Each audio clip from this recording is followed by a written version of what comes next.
Kita ke informasi yang sedang menjadi sorotan publik pemirsa. Setelah COVID-19, kini muncul kembali penyakit yang menyerang saluran pernapasan misterius pada manusia di China. Dan kasus ini pun mendapatkan perhatian WHO agar jangan sampai menyebar seperti COVID-19.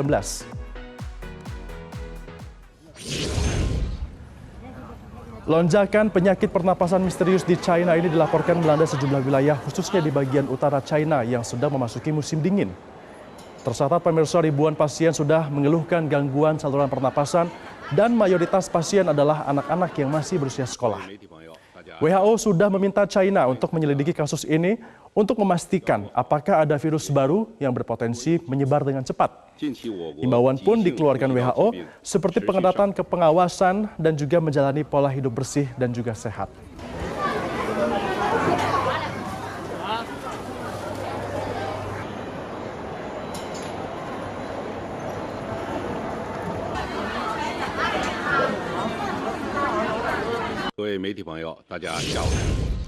Kasus temuan gangguan pernapasan atau pneumonia misterius di China ini tentunya menjadi perhatian dan juga membuat masyarakat menjadi was-was.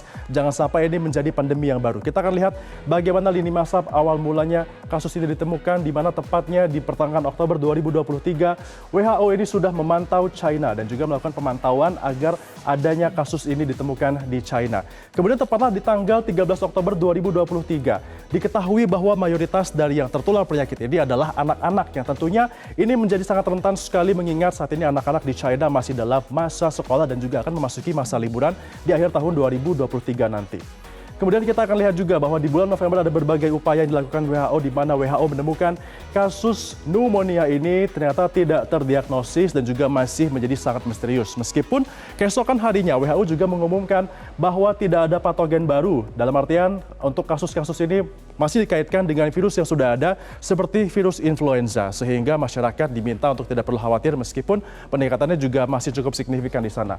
Kita akan lihat untuk peningkatannya pemirsa, di mana berdasarkan data yang kami dapatkan juga sebanyak 205 kasus terjadi sejak tanggal 13 November 2023 sampai dengan hari ini, dan ini peningkatannya juga cukup signifikan kalau dilihat dari pekan sebelumnya, di mana kenaikannya adalah sebanyak 127 kasus sebelum tanggal 13 November 2023, artinya signifikan dan juga menyerang anak-anak.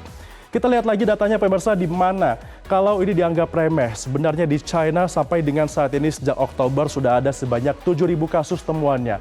Angka yang cukup banyak sekali, ini tersebar di seluruh titik lokasi yang ada di China, terutama di kawasan utara di China, dan ada sebanyak 1.600 kasus ditemukan hanya di satu rumah sakit saja di kawasan Beijing. Anda bayangkan, satu rumah sakit ini sudah menerima 1.600 kasus pneumonia misterius, yang mana ini kasusnya didata dari IGD di rumah sakit tersebut, sehingga kalau di total ada sebanyak 7.000 kasus.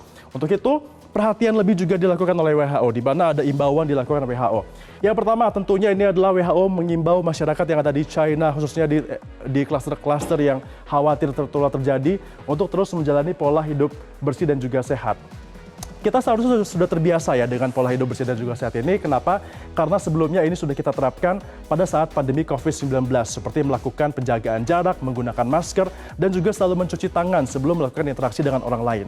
WHO juga melakukan imbauan kepada China untuk dapat melakukan penjagaan epidemi efektif, khususnya di sekolah dan juga penitipan anak, karena mayoritas korbannya atau pasiennya adalah anak-anak, sehingga penularan ini terjadi pada saat anak-anak tersebut melakukan interaksi di sekolah, dan ini menjadi perhatian tersendiri bagi WHO. Dan itulah dia data-data dari terkait dengan kasus pneumonia akut atau pneumonia misterius yang terjadi di China. Kita harapkan agar kasus ini hanya stop sampai dengan di China saja, tidak sampai menyebar ke Indonesia khususnya, dan tidak terjadi pandemi yang kesekian kalinya menerpa dunia. Jelajahi cara baru mendapatkan informasi. Download Metro TV Extend sekarang.